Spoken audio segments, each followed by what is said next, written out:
Hey everyone, welcome back to How to Be a Poser. Today we're going to be accessorizing using the Wonder Woman 6 scale figure from Justice League by Hot Toys. Let's get started.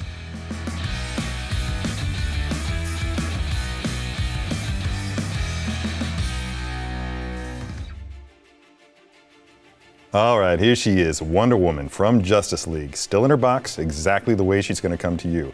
Comes with so much cool stuff. You've got bullet deflection effects over here, you've got magic lasso effects over here, you've got a mother box, you've got this gorgeous cloak. I can't wait to see what I can make happen with this figure, so let's get rolling.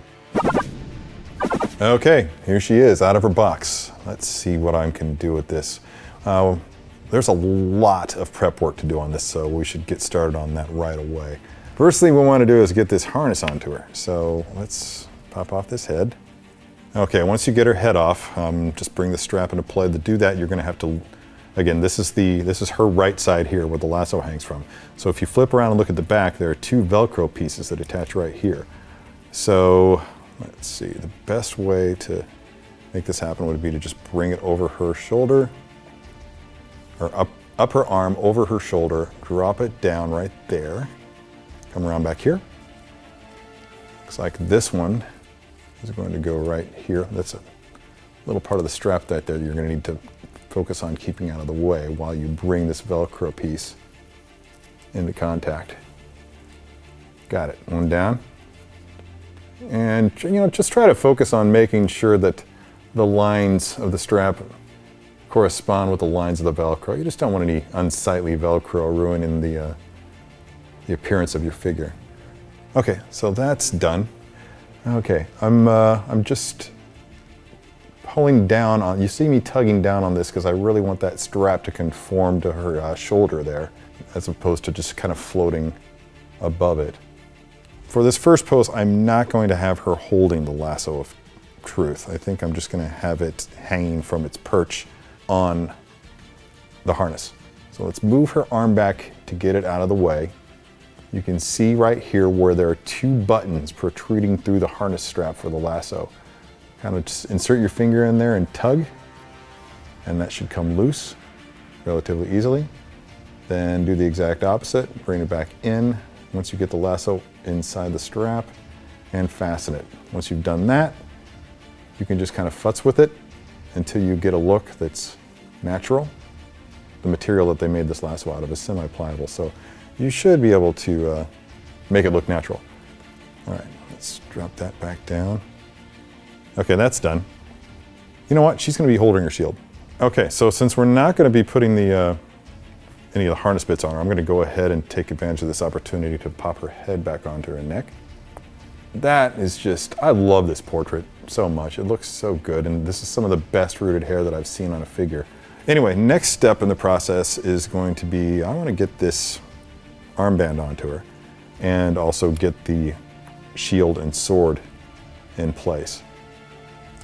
So I'm going to slide, what do they call it? Braces of submission? Is that right? I think that's what they're called, at any rate. Okay, now the nature of this seamless figure body is such that I'm concerned for the integrity of the skin, so just be really gentle when you're pulling this up onto her arm. Get it on there nice and snug so that it doesn't drop down, but don't go too crazy. All right, which one's her shield hand? Let's find out. Yeah, there's a nice big square opening going on. I think that this is for the sword. I'm going to err on the side of caution and use this larger hand for her shield.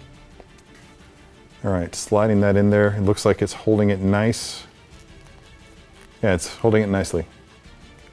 Good. All right, so step 2 of this process is going to be to get this brace of submission back onto her. All right, got the van brace back on, so now all we need to do is slide this shield very carefully onto the arm. I'm colliding with a strap there, so I should probably pull this arm out. Yeah, okay. Sliding it up. I'm trying to do this in a way that you can see, but I'm having to, I'm kind of having to force a little bit in the strap to go over the strap for the brace of submission there. I'm gonna have to layer on her side to get the best angle on this. so that everybody can see what's going on, but there we go. Okay. And I think we're good. We got a shield, let's get a sword. And I'm finding that the best way to get this on is not to slide the pommel all the way through, because that's just way too wide, even for that hand. So I'm just gonna slide the thumb over the top of it, then kind of twist.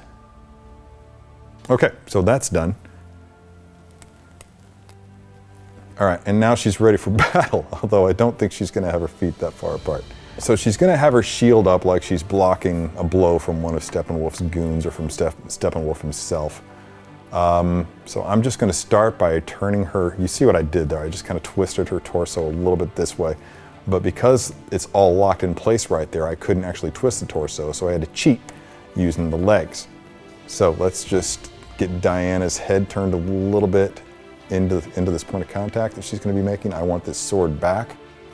Okay, I want her actually leaning into this, so I'm gonna put a bit of a bend in that front leg and have her just like leaning forward. In order to cheat that torso twist, kind of spread the leg out a little bit like that and have her leaning in. Now she's looking down too much, so you compensate, raise the head up, get that arm out there.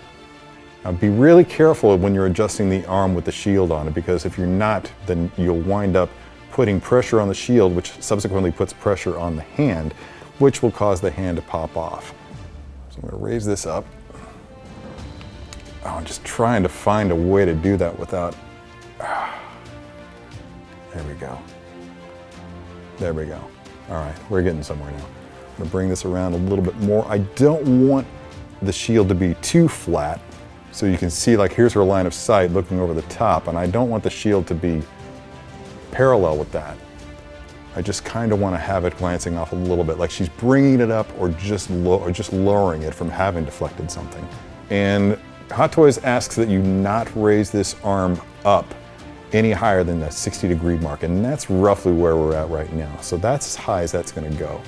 Now, so I'm going to try to bring this arm back in just a touch.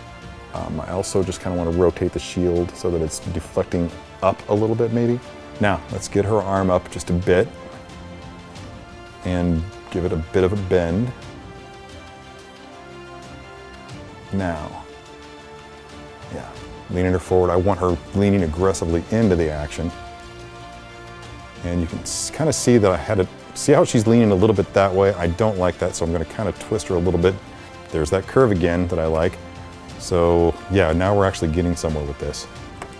Just tweak the hair, make sure it's nice and smooth.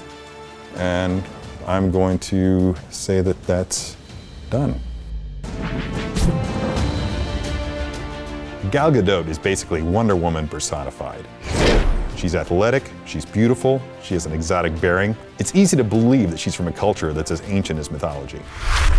This figure captures all those qualities in spades.